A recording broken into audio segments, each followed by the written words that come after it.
When billionaire Michael Grayson walked in on his wife shaving their maid's sick daughter's head, the moment shattered their perfect world, and his reaction changed everything. In the Grayson estate, perfection wasn't a standard, it was law. And Eleanor Grayson enforced it with a smile sharp enough to draw blood. When she saw her maid's daughter, a 10-year-old girl with alopecia, an illness that stole her hair, and with it, her confidence, she didn't see sickness. She saw imperfection. If the hair is the problem, Eleanor said, then we'll remove the problem. That was the moment everything broke. A mother's scream, a child's terror, and the sound of dog clippers slicing through silence. When Michael Grayson, billionaire and husband, walked in, he wasn't just witnessing cruelty. He was confronting the cost of his own indifference. This isn't just a story about wealth or power. It's the story of how one act of cruelty forced a man to rediscover what it means to have honor. And before I forget, where are you watching from today? Leave a comment below. Enjoy the story. A 10-year-old girl was cornered, her mother fighting to stand between her and the woman holding the buzzing clippers. This wasn't a misunderstanding. It was a battle of wills over a sick child's dignity. And the billionaire who had just walked in didn't just own the house. He was about to own the consequences. The Grayson estate was less a home and more a museum of wealth. It was a vast, cold collection of marble, glass, and polished mahogany, where silence was the most valuable asset. Michael Grayson, the man who paid for it all, was its ghost. He existed in his third-floor office, a man of quiet, heavy power, absorbed in market reports and international calls. His wife, Eleanor, was the curator. She demanded perfection. Not a speck of dust on the windows, not a crease in the linens, not a flower petal out of place. Perfection was her religion, and she was its unforgiving high priestess. Into this silent, perfect world came Susan and Anna Hale. Susan was the maid. A single mother, she was quiet, diligent, and invisible, 3 qualities Eleanor prized. Susan needed this job. The pay was more than generous. It covered the rent on their small apartment, and, most importantly, the expensive specialist visits for her daughter. Her daughter, Anna, was 10 years old. She was a wisp of a girl with wide, sky-blue eyes and fine, pale blonde hair. Or what was left of it. Anna had alopecia, a condition that left her with smooth, bare patches of scalp. She hid her hair loss with a collection of soft, colorful knit caps, her small, constant shield against the world. While Susan polished the endless surfaces, Anna would sit quietly in the cavernous library, a sketchbook in her lap. She wasn't allowed to touch the books, but she was allowed to be silent. She drew pictures of birds, of trees, and most often, of a young man in an old-fashioned soldier's uniform. In her backpack, she kept her only true treasure, a heavy, dark bronze medal nestled in a worn velvet box. It had belonged to her great-grandfather, a man her mother spoke of with a quiet, fierce pride, a man who had fought in a frozen, forgotten war. Eleanor Grayson did not like the knit caps. Susan, it's unsanitary, Eleanor had said a week ago, her voice cutting through the kitchen's quiet. She didn't look at Susan. She inspected a crystal glass for streaks. I'm sorry, ma'am, Susan said, her hands pausing in the sink. She has a medical condition. With her scalp, the doctor says it's best to. I am not interested in her doctor, Eleanor cut in. I am interested in the standards of my home. That hat is casual. It's sloppy. She looks like a street urchin. She's just a child, Susan whispered, her throat tightening. She is an employee's child, Eleanor corrected. It's a privilege for her to be here. See that she looks the part. Susan, desperate, had tried to comply. The next day, she spent an hour she didn't have tying Anna's thin blonde hair with a silk ribbon. It was a painful, delicate process, trying to cover the barest patches. It only made it worse. The ribbon drew attention to what it was trying to hide. When Eleanor saw her, her lips thinned into a single, hard line. This is worse. You're just decorating the problem. It's unsightly. That afternoon, Michael Grayson made a rare appearance downstairs. He was on his way to the garage, a phone pressed to his ear, when he passed the library. He paused. He saw the small, blonde girl in the oversized leather chair. He saw her sketchbook. He rarely spoke to the staff, let alone their children. But something made him stop. His own father had been a Marine, a hard man, a man who respected history. Anna froze, terrified she was in trouble. Michael nodded at her sketchbook. Who is that you're drawing? Anna's voice was barely a whisper. My great-grandpa. He was a soldier. She pointed to the velvet box on the table beside her. Michael's eyes fixed on it. He didn't touch it, but he recognized the shape. He recognized the faded blue and white ribbon. He was a brave man, Michael said, his voice quiet. He looked at Anna, truly seeing her for the first time. He noticed the knit cap she was wearing that day. He nodded, then continued on his way, the phone call long forgotten. Anna never forgot that. It was the first time a man, other than her doctors, had looked at her with simple, quiet respect. 2 days later, Eleanor decided to solve the problem. She was hosting a major charity luncheon on the weekend. The thought of that girl, that mess, walking around was intolerable. She found Susan in the downstairs utility room, organizing cleaning supplies. We are going to fix this, Susan. Permanently. Ma'am. The girl. Anna. Her hair. Eleanor's eyes were bright, decisive. If the hair is the problem, we will remove the problem. It's the only way to be truly clean. I don't understand, Susan said, though a cold dread was already spreading through her. Eleanor opened a steel cabinet. She pulled out a black plastic case, the kind used for grooming the family's 2 show poodles. She set it on the counter and opened it. Inside, nestled in foam, were a set of gleaming electric clippers. Susan's blood turned to ice. No, it's the perfect solution, Eleanor said, as if discussing a stubborn stain. It will be neat. Uniform. Hygienic. No, absolutely not, Susan said, her voice shaking but firm. She stepped in front of the cabinet. You are not touching my daughter. Eleanor looked at her. She was genuinely surprised by the defiance. Excuse me. You can't do that. It's cruel. It's monstrous. It's practical. Eleanor snapped, her patience gone. She has a disease. I am offering a clean, simple fix. Now, bring her to the mudroom bath. No, we're leaving. Susan turned, her heart pounding. She ripped off her apron and threw it on the floor. We're done. Come on, Anna, she called out, her voice high with panic. She ran into the hall, grabbing Anna from the library. Get your backpack, baby. We're going home. Mommy, what's wrong? Anna's eyes were wide, seeing her mother's terror. Susan. Eleanor's voice echoed from the hall. She was standing at the mudroom entrance, blocking their path to the service door. She held the clippers in her hand. Get out of our way, Mrs. Grayson. You walk out that door, Susan, and you are finished, Eleanor said, her voice lethally calm. I will call my friends. I will call every agency in this city. You will never work as a maid, a cleaner, or a dishwasher. You will be on the street in a week. How will you pay for her treatments then? Susan froze. The words hit her like a physical blow. She looked at her daughter. She thought of the doctor's bills on their tiny table. She was trapped. Please, Susan begged, tears welling in her eyes. Please, Eleanor. She's just a little girl. Don't do this. It will destroy her. It's hair, Eleanor said, disgusted by the emotion. It will grow back. Or it won't. Either way, it will be neat. Now, get in the bathroom. She grabbed Anna's arm. No, Susan shrieked. She shoved Eleanor's arm away. Get your hands off my daughter. Susan pushed Anna behind her, shielding her with her own body. You will not touch her. Eleanor, stunned by the physical defiance, stumbled back. Her face, usually pale and controlled, flushed a dark, angry red. How dare you? You put your hands on me. In my house. In a flash of pure, cold fury, Eleanor lunged. She grabbed Anna by her thin shoulders and dragged her, screaming, into the small, sterile bathroom. She pushed Susan back, slamming the door.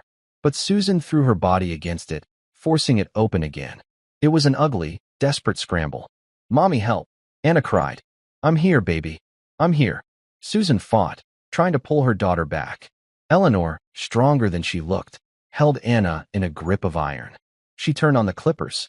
The beezy sound was deafening, violent. Hold still, Eleanor commanded, as she brought the buzzing clippers toward the 10-year-old's head. No, Susan screamed and lunged forward, grabbing the clippers with her bare hand. Let go of me, you foolish woman. It was at that exact moment that Michael Grayson, home early from a canceled meeting, walked in. He heard the screaming. He heard the electric buzz. He pushed open the mudroom door and stopped. The scene before him was chaos. His wife, her hair coming undone, her face a mask of rage, was in a physical struggle with the maid. The little girl, Anna, was sobbing, pinned between them, and the clippers were buzzing, inches from her head. Anna's backpack was on the floor, spilled open. The velvet box was there. Stop. Michael's voice was not loud. It was heavy. It was the voice he used when billions were on the line.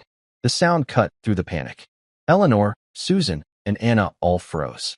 The buzzing of the clippers was the only sound. Michael, Eleanor said, breathing heavily. She tried to compose herself, to smooth her blouse. I am handling a situation. This woman, she assaulted me. Mr. Grayson, she was trying to cut Anna's hair. Susan sobbed, her hand red from where she'd grabbed the clippers. Please, sir, don't let her. Michael's face was unreadable. He looked at the clippers. He looked at his wife's furious face. He looked at Susan's desperate one. Then his gaze settled on Anna. She was looking at him, her face streaked with tears, her eyes holding a desperate, terrified hope. He saw the velvet box on the floor. He walked past his wife. He knelt, his expensive suit creasing on the tile floor. He picked up the velvet box. He opened it. The bronze star lay in his palm. This, he said to Anna, his voice quiet, belonged to your great-grandfather. Anna nodded, sniffling. He was a hero. Michael closed his eyes for a single second. His own father, a Marine, had plaques on his wall. He had been raised with words like honor, duty, and respect. He stood up. He looked at his wife. What is this, Eleanor? I told you. It's a hygiene issue, she hissed. Look at the girl's head. It's a mess. I was fixing it. Fixing it. His voice was flat. She is a 10-year-old child. A sick child. She is the maid's child. Eleanor shot back. It's my house. I will not have it. Michael looked at her. He saw a stranger. My house, he corrected her. He held out his hand. Give me the clippers. Michael, don't be absurd. I am handling this. Give me the clippers. The command was absolute. It was the voice that empires obeyed. Eleanor's hand, white-knuckled, released its grip. She handed them to him. Michael clicked them off. The sudden silence was deafening. He looked at Susan. Susan, take Anna. Go to the main kitchen. Ask Maria to make you both some hot chocolate. And tell her to find the first aid kit for your hand. Wait for me there. Susan stared, speechless. Then she nodded, grabbing Anna's hand and her backpack. She scrambled out of the room as if fleeing a fire. Now, Michael and Eleanor were alone in the small, sterile room. Have you lost your mind? Eleanor finally burst out. You're taking their side? The servants.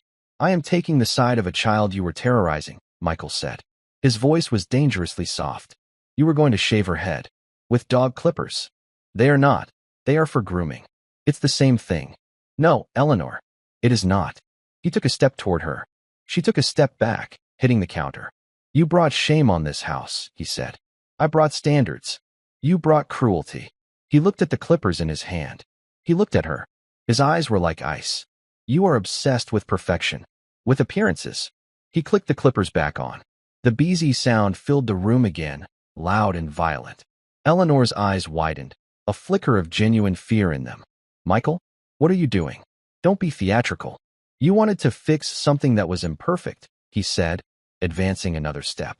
You wanted to make something neat. Let's start with you. Eleanor's breath caught. She stared at the buzzing clippers in her husband's hand. For the first time in their long, cold marriage, she felt a genuine spike of fear. Michael, stop this. You're behaving like a lunatic. He advanced one more step. The small room felt suffocating. He was not angry. He was cold. It was the coldness of a glacier, a slow, unstoppable force. You like to fix things that are untidy, Eleanor. You like to clean up imperfections. This is not funny, she shrieked, pressing her back so hard against the wall that a porcelain soap dish rattled. Michael clicked the clippers off. The sudden, heavy silence flooded the room. He placed them on the counter. He did not look at her. He looked at his own reflection in the mirror. He saw a man he barely recognized. A man who had let this cruelty grow in his own home. You will pack a bag, he said, his voice quiet. Eleanor's fear vanished, replaced by her usual, haughty indignation. I will do no such thing. I am the mistress of this house. You will pack a bag, he repeated, finally turning his eyes on her. They were flat, devoid of any warmth.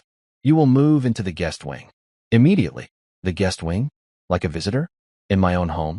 Absolutely not. It is my home, Eleanor. You have reminded me of that. You live here. You enjoy a life of privilege, all because of my name. And today, you used that name to terrorize a sick child and assault her mother. You have shamed me. You have shamed this house. I did what was necessary. You are done, he said. The finality in his voice was absolute. We will speak later about the terms of our future. But for now, you will go to the guest wing. You will not speak to the staff. You will not go to the kitchen. And you will never go near Susan or Anna again. Do you understand me? You can't do this, Michael. I will not be dismissed. I am not dismissing you, he said. I am containing you. You are a problem. I am handling the problem. Go. Now. Eleanor stared. She saw he was not negotiating. Her power in this house was a complete illusion. It was his. It had always been his. Her face hardened into a mask of pure, cold fury. Without a word, she straightened her blouse, turned, and walked out of the bathroom. Her steps were rigid, her head held high, defeated but defiant. Michael stayed in the small room for a long moment. The faint, metallic smell of the clippers hung in the air. He leaned on the counter, his large hands gripping the marble edge. He thought of his father. He thought of the metal. He felt a profound, heavy shame.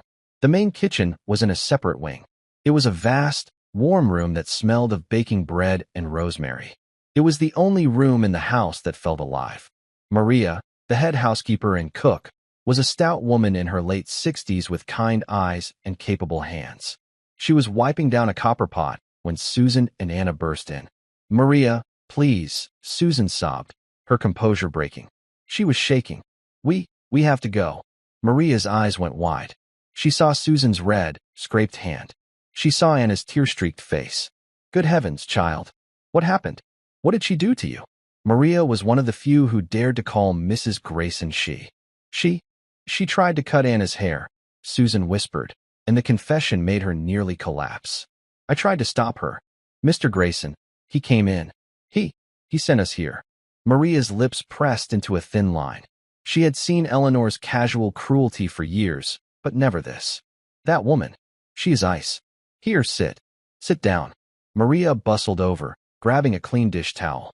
She ran it under cold water and gently wrapped it around Susan's hand. This is a bad scrape, Susan. You grabbed it. Susan nodded, wincing. I didn't want her to touch Anna. You did right, Maria said fiercely. She turned to Anna, who was standing by the door, trembling. And you, Mija. Come. You are safe here. Maria poured a large mug of milk, added a heavy spoonful of cocoa, and put it in the microwave. She set the warm mug in front of Anna, along with 2 cookies. You drink this. No one will bother you here. Anna wrapped her small, cold hands around the mug. She looked at her mother. Susan was sitting at the massive wooden staff table, staring into space. Her mind was racing. He sent us here. But why? To fire us quietly? To make sure we don't sue? He saw me shove her. He saw me grab the clippers. He'll say I'm unstable. We have to leave. I have to get Anna and run. She was half risen from her chair when the kitchen door swung open. It was Michael Grayson. Susan froze. Maria, who had been bustling by the sink, turned and stood still. Michael looked out of place in the warm, domestic kitchen. His suit was perfect. His face was heavy with exhaustion. He looked at the scene. He saw the first aid kit on the table. He saw the half-empty mug of cocoa. His eyes met Susan's. She looked terrified, like a deer about to bolt. Sir, Susan stammered, standing up. I will get our things. We are so sorry. We will be gone in 5 minutes. Sit down, Susan, Michael said. His voice was not unkind. Please. Susan hesitated, then sank back into the chair. Michael looked at Maria. Maria, would you please call my driver? Tell him to bring the sedan around. I want him to take Susan to the private clinic in town. Her hand needs to be properly x-rayed and bandaged. Maria's eyebrows shot up. Yes, sir. Right away. She hurried out to the hall phone. Michael was alone with the mother and daughter. He pulled out a heavy wooden stool from under the counter. He sat down at the table with them. It was the first time in Susan's 2 years of employment that a Grayson had ever sat at the staff table. He looked at Susan. First, I want to offer my deepest, most profound apology. What happened in this house, what my wife did, it was an outrage. It happened under my roof. The ultimate failure is mine. I am deeply sorry. Susan stared, speechless. Tears welled in her eyes, but these were not tears of fear. They were tears of shock. Michael then turned his full attention to Anna. His stern features softened. "Anna," he said gently, "your backpack. It's spilled in the hall. I brought this for you." He reached into his suit pocket and pulled out the worn, velvet box. He placed it on the table. "May I?" he asked. Anna nodded. He opened the box. He picked up the heavy bronze star, the sunlight from the kitchen window catching its dark metal. "My father was a Marine," Michael said, his voice quiet, distant. "He was a very hard man, but he taught me about honor. He taught me that there are people who wear fancy clothes, and there are people who have character. Your great-grandfather," he said, tapping the metal. "He had character. He had honor." He looked at Anna. "That makes you the relative of a great man. It makes you a person of distinction. You have nothing, ever, to be ashamed of." He looked at the fine, thin blonde hair. "Your mother said you have a medical condition." Susan finally found her voice. "Alopecia, sir. We see a specialist. But it's very expensive. And they say there isn't much to be done." Michael nodded, his mind already working. He was a man who solved impossible problems. "There are always things to be done. I am not a doctor, but I know the best ones in the world. I am going to make some calls." "Sir, you don't." Susan started, overwhelmed. "You don't have to do that." "Yes," Michael said. "I do." He looked back at her. "Maria will show you to one of the main guest suites. You and Anna will stay there." "Sir, no. We can't. That's for guests." "You are my guests," Michael said, his voice firm. "You are not staff. Not today. You are guests of this house, and you are under my personal protection. Your job is secure. Your safety is secure. We will find Anna the best care. That is my promise." He stood up. He gently pushed the velvet box toward Anna. "Hold on to that. It's important." He walked to the door. He paused, his hand on the handle, and looked back at Susan, who was now crying openly into her hands. "Get your hand looked at, Susan. That's an order." He left. Susan looked at Anna. Anna looked at her mother. A small, watery smile crept onto Anna's face. She picked up the cookie and took a bite. For the first time since she had set foot in this house, the 10-year-old girl felt truly, completely safe. Maria returned to the kitchen a few moments later, her face a mixture of shock and quiet satisfaction. "Mr. Grayson's driver is waiting at the front entrance, Susan. Not the service door. The front one." Susan nodded, her mind numb. She felt like she was in a dream. I can't leave Anna," she stammered. "I will watch her, Mija," Maria said, placing a firm hand on Susan's shoulder. "I will take you both to the Rose Suite. You will get your coat. Anna and I will wait. She will be safe with me." The Rose Suite. Susan's heart skipped. That was on the main floor, reserved for important guests. It overlooked the gardens. She had only ever been in it to clean. "Maria, we can't." "Mr. Grayson was very specific," Maria said, her tone allowing no argument. "You are his guests. Now come." Maria led them from the warm kitchen, through the service hall, and into the main corridor. The marble floors gleamed. Anna, clutching her backpack, looked up at the soaring ceilings, her eyes wide. Maria used her master key to open the heavy, white-paneled door of the Rose Suite. The room was breathtaking. It was not just a room. It was larger than their entire apartment. A huge, four-poster bed sat in the middle, piled high with soft, cream-colored pillows. A crystal chandelier hung from the ceiling. A private, marble bathroom was visible through an open door. "Anna, honey, you can sit on the bed," Susan said, her voice a whisper. She herself was afraid to touch anything, afraid she would leave a mark, a stain from the real world. Anna crept over and touched the silk comforter. It was the softest thing she had ever felt. "You wait here with Maria," Susan said, forcing a calm she did not feel. She looked at Maria. I will be back soon." "Go," Maria said. "Heal your hand. We will be fine." Susan walked out of the room. She walked down the main hall, past the grand staircase, and toward the massive, carved front doors. Tom, Mr. Grayson's driver, a quiet man in a black suit, was standing there. He opened the door for her. "Ma'am," he said, his voice respectful. Susan had worked in this house for 2 years. He had never called her ma'am before. She stepped out into the daylight. The black sedan was waiting. Tom held the rear door open. Susan, the maid, got into the back seat, and he closed it behind her. The click of the lock was a sound that separated her old life from the new one she could not begin to understand. As they drove down the long, Gravel drive. Susan looked at her hand. It was throbbing. The scrape from the clippers was raw and red. She had fought. She had lost the fight, but she had fought. And then, he had appeared. The clinic was not a clinic. It was a private medical building of glass and steel. Tom led her inside. Mr. Grayson called ahead. He said to the receptionist. Right this way, Mrs. Hale, the woman said, smiling. There was no wait. There was no paperwork. A doctor saw her in a private room.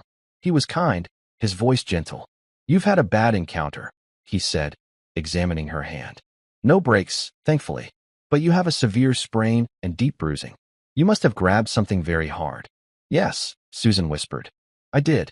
He cleaned the wound and bandaged her hand firmly from her palm to her wrist. He gave her a prescription for the pain. It will be tender for a week or two, but you will heal.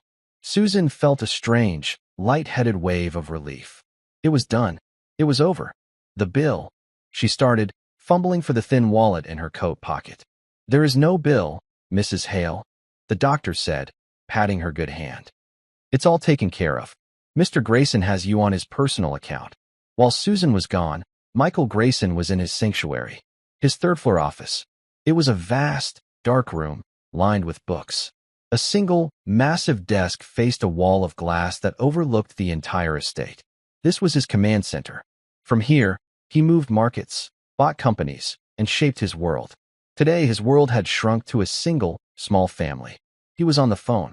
His voice was quiet, but held an ironclad authority. David Michael Grayson here. He was speaking to Dr. David Matthews, the head of pediatric dermatology at the most exclusive research hospital in the country. Michael, good to hear from you.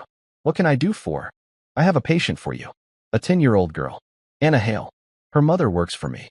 He paused. The case is sensitive. She has alopecia. It's causing her significant distress. And it has been aggravated. Aggravated how? David asked. Michael closed his eyes. He saw the clippers. He saw his wife's face. Aggravated by an act of profound cruelty. The girl is traumatized. I need her to see the best. I need her to see you. Of course, Michael. Send me her files. We'll set up a consultation. No consultation, Michael said. I want a full workup. I want your entire team. I am funding this. Whatever research you need, whatever treatment you can imagine. This is your new priority. I'm sending her and her mother to you in the city tomorrow. There was a pause. Michael, that's a significant commitment. The girl's great-grandfather, Michael said, was a hero. He was decorated. The family has honor. The girl is being treated poorly. I will not have it. I understand, Dr. Matthews said, his voice changing. He understood. This was not a simple favor. This was a mission. I'll clear my schedule for the afternoon. Thank you, David, Michael said. He hung up. He pressed another button on his console. This call was to his personal assistant, a man named George. George, Michael said, I have a research project for you. I need you to find a service record. The name is Hale. I don't have a first name. He was a war veteran. Army. He received a Bronze Star. He is the great-grandfather of a current employee, Susan Hale. I need to know everything about him. I want the file on my desk by morning. Yes, Mr. Grayson. It will be done. Michael swiveled his chair to look out the window. He could see the black sedan pulling back up to the front entrance. Susan was getting out. He felt the heavy weight of his father's expectations. You don't just protect your money, son. You protect your people. A man's only as good as his honor. He had failed. His wife had acted as a tyrant, and he had been a ghost. No more. In the Rose Suite, Anna sat on the massive bed. Maria had brought her a tray with a small sandwich and a glass of apple juice. You eat, Mija, Maria said softly. Your mama will be right back. Anna nibbled on the sandwich. She didn't feel hungry. She felt strange. The room was beautiful. It was quiet. No one was yelling. She took her sketchbook from her backpack. She opened it to a blank page. She took out the velvet box and set it on the nightstand. She looked at the metal. Then she began to draw. She drew her great-grandpa. This time, she didn't draw him in his uniform. She drew him standing tall, one hand on her shoulder. He was smiling. When Susan returned, her hand wrapped in a clean, white bandage, she found her daughter asleep. Anna was curled on top of the silk comforter, her sketchbook still open beside her.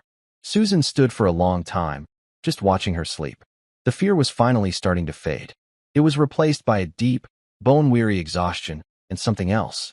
A small, fragile flicker of hope. She looked at the velvet box. She looked at her daughter. She looked at the bandaged hand that had tried to stop the clippers. He called him a hero, she whispered. She felt a tear slide down her cheek. My grandpa. He knew. She sat in a plush armchair by the window. She did not sleep. She watched the sun set over the perfect, manicured gardens. And for the first time in years, she felt like she might be able to breathe. Across the house, in the guest wing, Eleanor Grayson was on her own phone. The wing was just as luxurious as the Rose Suite. But to her, it was a prison. She was speaking to her lawyer. He's moved the maid into the house, Arthur. Into the Rose Suite. The one I decorated. Her lawyer's voice was cautious. Eleanor, moved in could mean many things. Are you sure? He told me to pack a bag. He's exiled me. For them. Her voice was a low, venomous hiss. He's siding with the servants. He looked at me. He looked at me like I was dirt. Eleanor, this is a delicate domestic situation. What do you want me to do? I want you to fix this. I am Mrs. Michael Grayson. I am not some prisoner. And that charity luncheon is on Saturday. It's vital. I will not be humiliated. I will look into the legalities of his request, Arthur said. But Michael is a very powerful man. Be careful. He's not just powerful, Eleanor seethed, hanging up the phone. He's sentimental. And that is a weakness. She paced the expensive rug. She thought of the little girl. The hat. The medal. It was all so tacky. So emotional. Michael had fallen for it. Her mind began to work. She had been humiliated. She had been displaced. This would not stand. If Michael wanted to champion the maid, she would find a way to remove the maid. She picked up the phone again. This time, she called a private investigator she had used once before to check on a nephew's fiancé. Mr. Norris, she said, her voice smooth as silk. I have a small project for you. A new employee of my husband's. A maid. Susan Hale. I want to know everything. Where she lives. Who she knows. Any problems she might have. I want it all. The next morning, Susan woke with a start. For a disorienting second, she didn't know where she was. The ceiling was impossibly high. The light filtering through the window was soft, tinted by the pale yellow silk of the curtains. She was in an armchair, her neck stiff. Then it all came rushing back. The clippers. The scream. Mr. Grayson. She looked at the four-poster bed. Anna was still asleep, buried in a mountain of white pillows, her small face peaceful. Her backpack was on the floor, the velvet box placed carefully on the heavy, polished wood nightstand. Susan looked at her own bandaged hand. It was real. All of it. A soft knock came at the door. Susan jumped, her heart pounding. She half expected to see Eleanor, her face twisted in rage. Come in, she whispered. The door opened, and Maria entered. She was not in her usual work uniform. She was carrying a silver tray. Good morning, Maria said, her voice warm. I thought you two might like breakfast in your room. Not the staff meal. On the tray were scrambled eggs, fresh fruit, and small pastries. There was a pot of coffee for Susan and a glass of orange juice for Anna. Maria, you don't have to do this, Susan said, overwhelmed. Mr. Grayson's orders, Maria said, setting the tray on a small table by the window. He was very clear. You are to be treated as family. And, she leaned in, her voice dropping to a conspiratorial whisper. Mrs. Grayson has been relocated to the guest wing. She is not to be disturbed. Or, I think, to disturb anyone else. Susan's jaw dropped. He moved her? He did. Maria's face was a perfect, professional mask, but her eyes were dancing. Now, he also said that a car will be here at 10 o'clock. It's to take you and Anna into the city. The city? A doctor's appointment. For Anna. He said he has arranged for the very best. Susan simply nodded. It was too much to take in. The best. What did that even mean? At 9 a.m., Michael Grayson was in his office. He had been there since 5. A fresh, black coffee sat untouched on his desk. His assistant, George, a thin, impeccably dressed man in his late 50s, entered the room. He placed a single, slim folder on the desk. You were correct, Mr. Grayson. The name is Thomas Hale, Susan Hale's paternal grandfather, which would make him Anna's great-grandfather. Michael opened the folder. He didn't look at George. His eyes scanned the first page. It was a summary of a military service record. Tell me, Michael said. Thomas Hale, U.S. Army, 7th Infantry Division, George recited, his voice flat. Served in the Korean War. His unit was part of the Chosen Reservoir campaign. A brutal engagement, sir. Extreme cold. Overwhelming enemy numbers. Michael knew the history. His own father had served in Korea. He had called the men who survived Chosen ghosts and giants. He was awarded the Bronze Star, George continued. I saw the medal, Michael said. Yes, sir. But the initial award was a Bronze Star. It was upgraded after he was repatriated from a prisoner of war camp. Michael's head snapped up. He was a POW? Yes, sir. For 2 years. It seems his commanding officer was killed in action, and the recommendation paperwork was lost. It was resubmitted upon his release. George turned a page. This is the citation for the upgrade. It's from his new CO. Michael took the paper. He read the simple, stark language. For extraordinary heroism on November 28, 1950. Private Hale, despite being wounded by shrapnel, refused evacuation. He remained at his machine gun post for 6 hours under constant enemy assault, allowing the rest of his platoon to withdraw to a new defensive line. He was captured at his post, having exhausted his ammunition. His actions are credited with saving the lives of at least 22 men. Michael put the paper down. His hand was shaking slightly. This wasn't just a soldier. This wasn't just a hero. This was a man who had held the line. A man who had sacrificed himself for his unit. A man who had endured a prison camp. He thought of his own father, who had spent his entire life valuing grit above all else. His father would have considered Thomas Hale a legend. And this man's great-granddaughter, a small, sick child, had been terrorized in his own house. By his own wife. Over a hat. George, Michael said, his voice thick. Sir, find out where Thomas Hale is buried. And find out the status of his family's benefits. See if his widow, or anyone, is receiving what they are owed. I want a full report. Yes, Mr. Grayson. And George, cancel my meetings for today. All of them. Sir, the Tokyo delegation. Cancel them. George nodded. He knew this tone. When Michael Grayson went on a mission, the world stopped. George quietly left the office. Michael picked up the citation again. Saving the lives of 22 men. He whispered.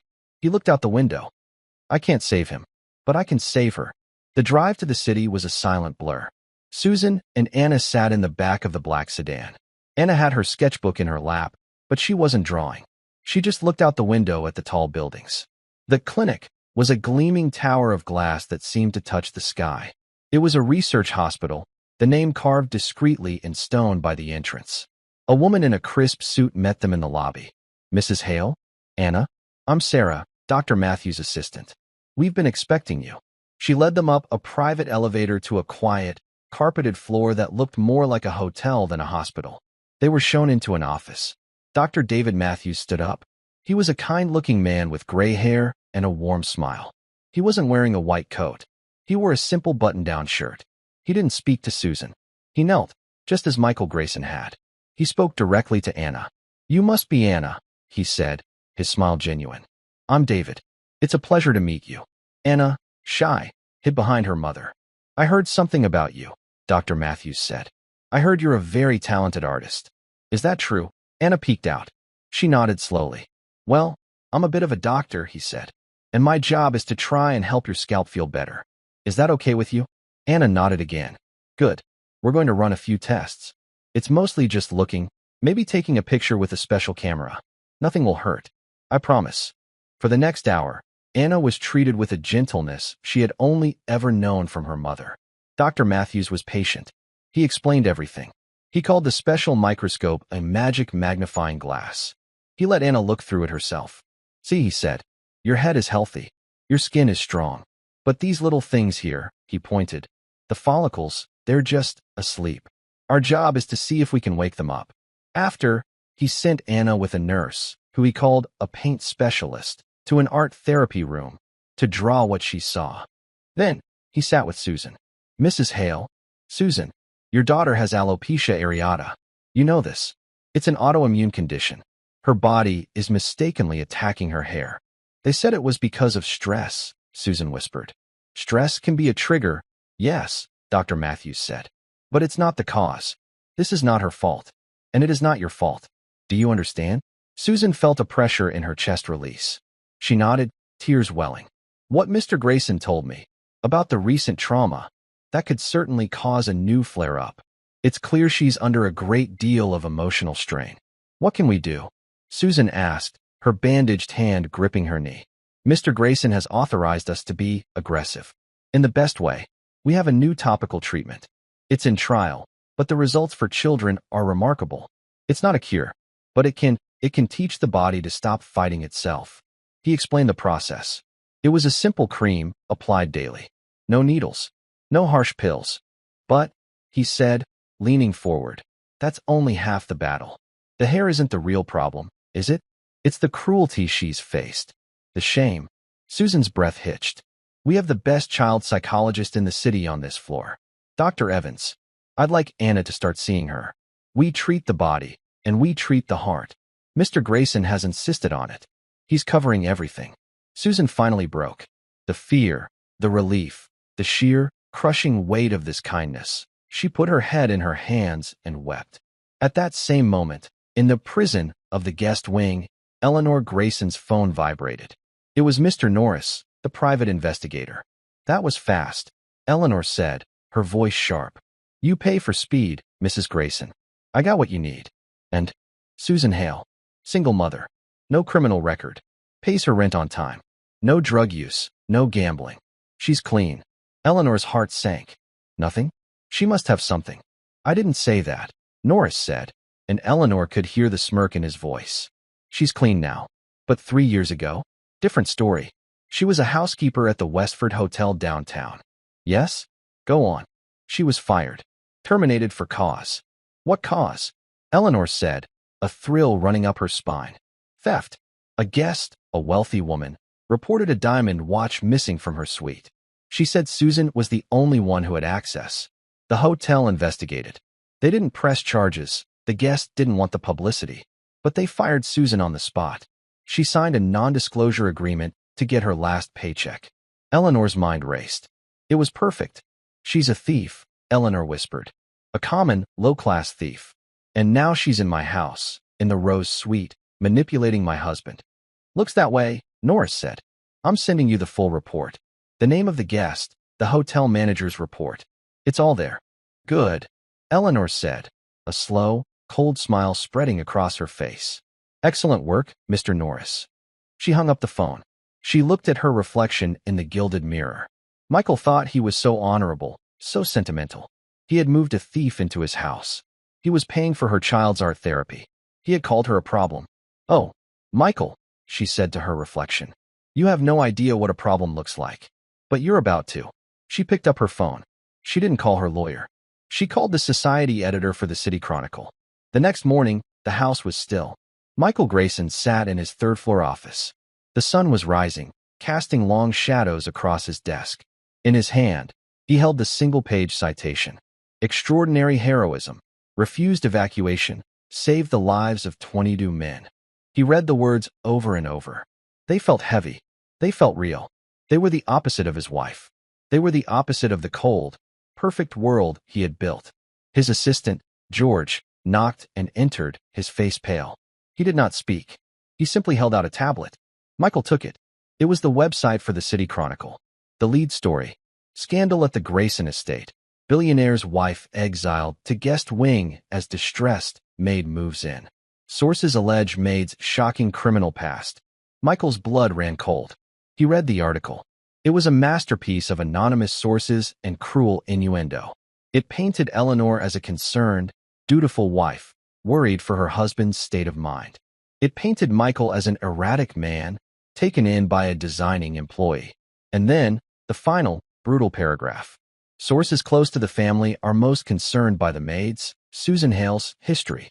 The Chronicle has confirmed that Ms. Hale was terminated from a prior position at the exclusive Westford Hotel for theft.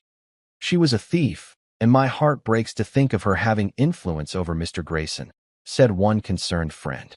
Michael read the word. Theft. He set the tablet down. The silence in the room was heavy. Get me Robert Davenport, Michael said to George. Sir. Robert Davenport. Of Davenport Industries. Get him on the phone. Now. Yes, sir. George fled the room. Michael stood. He felt the cold, familiar rage he reserved for the boardroom. The rage he felt when a rival tried to cheat him. Eleanor had not just leaked a story. She had declared war. In the Rose Suite, Susan was helping Anna get dressed. They were going to the city again for Anna's first art therapy session. Anna was nervous, but Susan felt a lightness she hadn't felt in years. She felt safe. Maria knocked and entered. She was holding a copy of the City Chronicle. Her face was ashen. "Susan," she said, her voice trembling. You must not look at this." But Susan had already seen the headline. Her eyes darted to the text, to her name, to the words Westford Hotel, to the word theft. The blood drained from her face. The hope that had filled her for 24 hours vanished. She stumbled backward and sat on the edge of the bed. "No," she whispered. "No, she found it. She found it." "Found what?" Maria asked, rushing to her side. I. Susan couldn't breathe. This was the secret she had carried for 3 years. The shame that had kept her in line.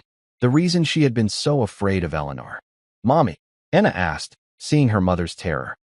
"Mommy, what's wrong?" Susan was back in that hotel office, the manager sliding a paper toward her. "Sign this. Just say you mishandled property, or we call the police." She was going to be sick. The door to the suite opened. Michael Grayson stood there. He was holding the same newspaper. His face was a stone mask. Susan looked at him. The man who had saved her. The man who had called her daughter's family honorable. He was looking at her. And he knew. "Mr. Grayson," she whispered, tears streaming down her face. I can explain. Please. I didn't steal it." Michael walked into the room. He looked at Maria. "Maria, would you please take Anna to the kitchen? Get her that hot chocolate she likes." "No," Anna cried, clinging to her mother. "I'm not leaving." Michael's face softened. He knelt. "Anna, it's okay. Your mother is not in trouble. I am here to help. I promise you. Go with Maria. I need to speak to your mom. It's how I can fix this." Anna looked at her mother, then at him. She saw the truth in his eyes. She nodded, her small face grim. She took Maria's hand and left. Michael closed the door. It was just him and Susan. "Tell me," he said. His voice was not accusatory. It was quiet. Heavy. "Tell me what happened at the Westford Hotel." Susan took a shaky breath. She looked at her bandaged hand. "It was a watch," she said, her voice small. "A diamond watch.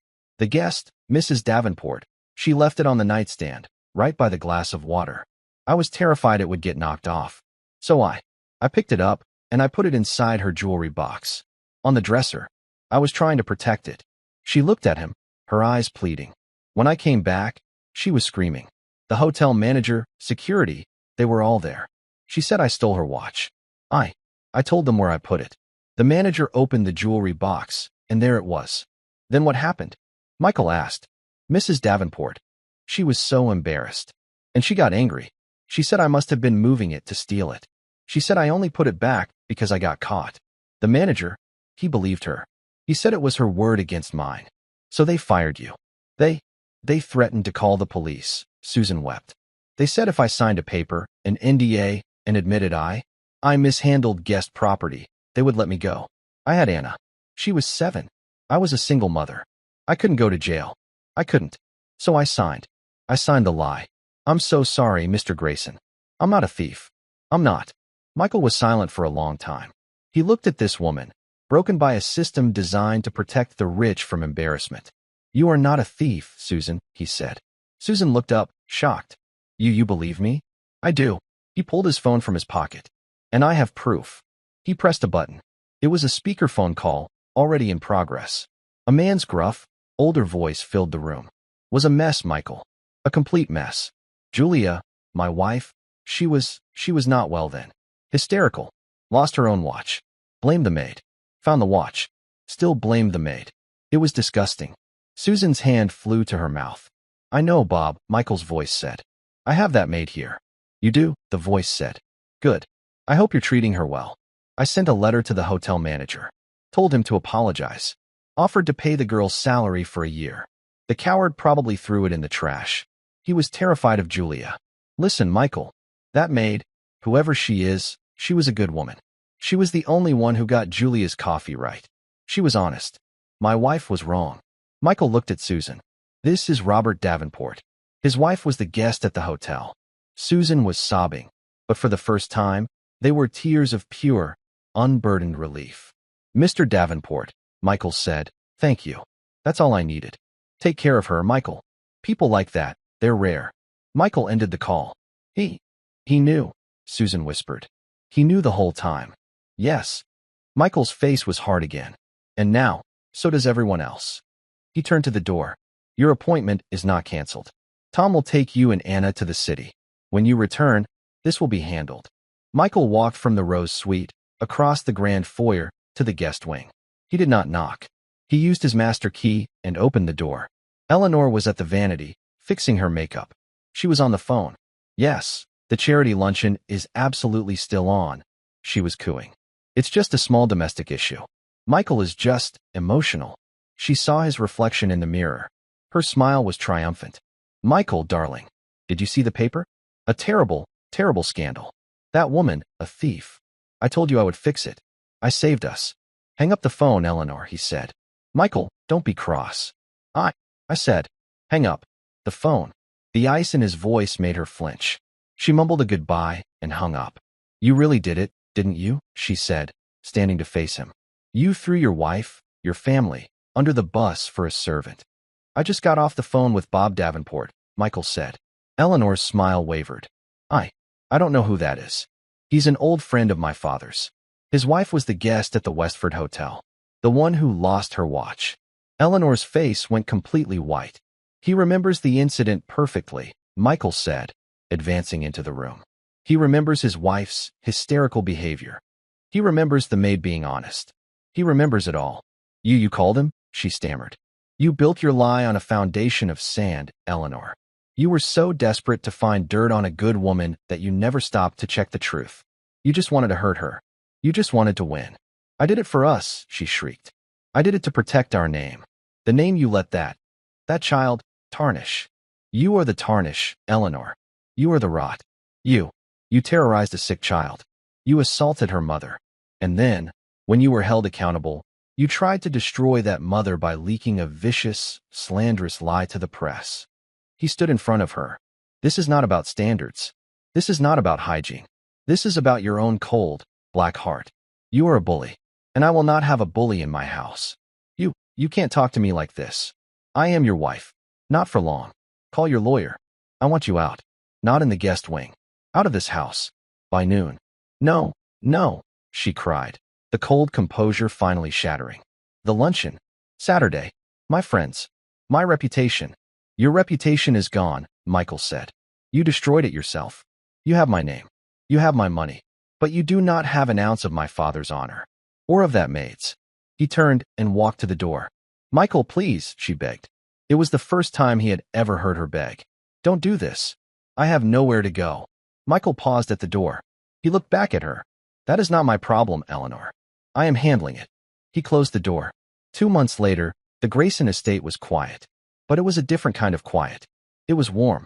Susan Hale was in the small office off the kitchen. She was no longer in a uniform. She wore a simple, professional blouse and skirt. She was the new head of household. She ran the estate. Maria, now her second in command, was laughing with her over a scheduling sheet. In the grand library, sunlight streamed in. Anna was sitting on the floor. Her hair, in the past weeks, had begun to return. It was not a full head of hair. It was a fine, soft, blonde fuzz, a sign of new life, of healing. She wasn't wearing a hat. She wore a simple, blue headband. Dr. Evans, her art therapist, sat with her. Tell me about this one, Anna, she said. Anna held up her drawing. It was a picture of the library, but in the center, on the main wall, was a new portrait. It was her great-grandfather, Thomas Hale, in his uniform. Michael Grayson walked in. He was smiling. A real, warm smile. Am I interrupting? He asked. Mr. Grayson, Anna said, jumping up. I see you're redecorating, he said, looking at her drawing. I like it. In fact, he held up a framed object. It was not a painting. It was the citation, the one he had read in his office.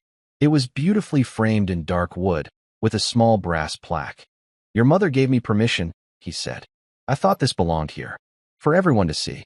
Real honor. He hung it on the wall, in the center of the main bookshelf, where everyone who entered would see it. Anna walked up to it. She traced the glass over the words. Saving the lives of 22 men. He was a hero, she whispered. Yes, Michael said, his voice thick. He placed a hand on her small shoulder. And heroes come from heroes. Anna looked up at him. She looked at her reflection in the glass, at her own recovering head. She was not the maid's daughter. She was not the sick girl. She was the great-granddaughter of a giant. Michael watched her. He had walked in on an act of cold, silent power. He had seen a 10-year-old girl held down, her dignity being stripped away. He had changed the rules. And in doing so, he had found something he thought he'd lost. He had found his own honor. He had built a fortress, not of marble, but of kindness. And it was the strongest thing he had ever owned.